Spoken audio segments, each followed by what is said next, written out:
So, 1963. I spent much of September 63 working on the Kennedy plan for getting all U.S. personnel out of Vietnam by the end of 1965. This plan was one of the strongest, most important papers issued from the Kennedy White House. His National Security Action Memo 263 ordered home the first 1,000 troops for Christmas. But then in November, 1 week after the murder of Vietnamese President Diem in Saigon and 2 weeks before the assassination of our president, a strange thing happened to me. 47. The point is that weapons need to be where the troops are, and that's... Carl? I got a note saying on the signature. I do indeed. You are going to the South Pole. I am? You are. Dr. Mooney's got all the details. I want you to check with him. Have yourself a nice vacation. I was sent by my superior officer, call him Y. I was sent by General Y to the South Pole as the military escort for a group of international VIPs. I was on my way back in New Zealand when the president was killed. Now, Oswald was charged at 7 p.m. Dallas time with Tippett's murder. That's 2 o'clock in the afternoon of the next day, New Zealand time.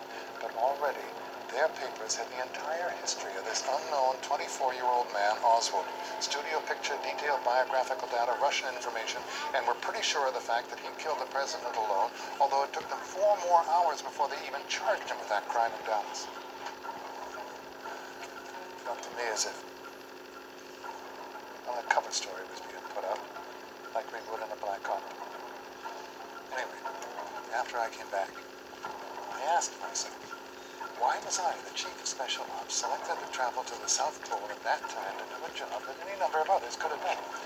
And I wondered if it could have been because one of my routine duties, if I had been in Washington, would have been to arrange for additional security in Texas, so I decided to check it out.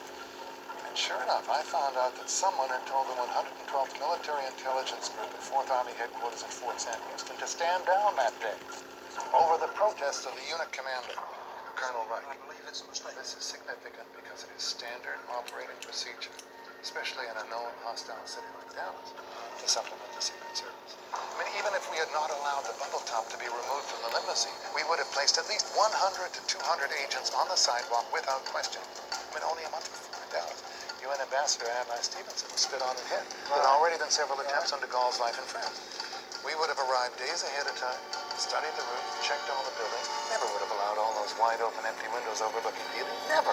We'd have had our own snipers covering the area. The minute the window went up, they'd have been on the radio. We'd have been watching the crowd, packages, rolled up newspapers, coat over and up. Never would have let a man open an umbrella along the way. Never would have allowed that limousine to slow down to 10 miles an hour, much less take that unusual curve at Houston and Elm.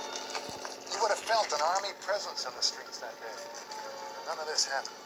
It was a violation of the most basic protection codes we have, and it is the best indication of a massive plot in Dallas. I could have best done this. Black Ops, Mr. Garrison, people in my business, people like my superior officer could have called Colonel Reich and said, look, we have another unit coming from so-and-so providing security. You'll stand down. I mean, that day, in fact, there were some individual Army intelligence people in Dallas. I'm still trying to figure out who and why. But they weren't protecting the client. And, of course, Oswald. Army Intel had a Harvey Lee Oswald on file. And all those files have been destroyed. Many strange things were happening, and your Lee Harvey Oswald had nothing to do with them. We had the entire cabinet on a trip to the Far East. We had 1/3 of a combat division returning from Germany in the air above the United States at the time of the shooting. At 12:34 p.m., the entire telephone system went out in Washington for a solid hour. And on the plane back to Washington, word was radioed from the White House Situations Room to Lyndon Johnson that one individual performed the assassination. Does that sound like a bunch of coincidences to you, Mr. Garrison? Not for one moment. The cabinet was out of the country to get their perceptions out of the way. Troops were in the air for possible riot control. The telephones didn't work to keep the wrong stories from spreading if anything went wrong with the plan. Nothing was left to chance. He could not be allowed to escape alive.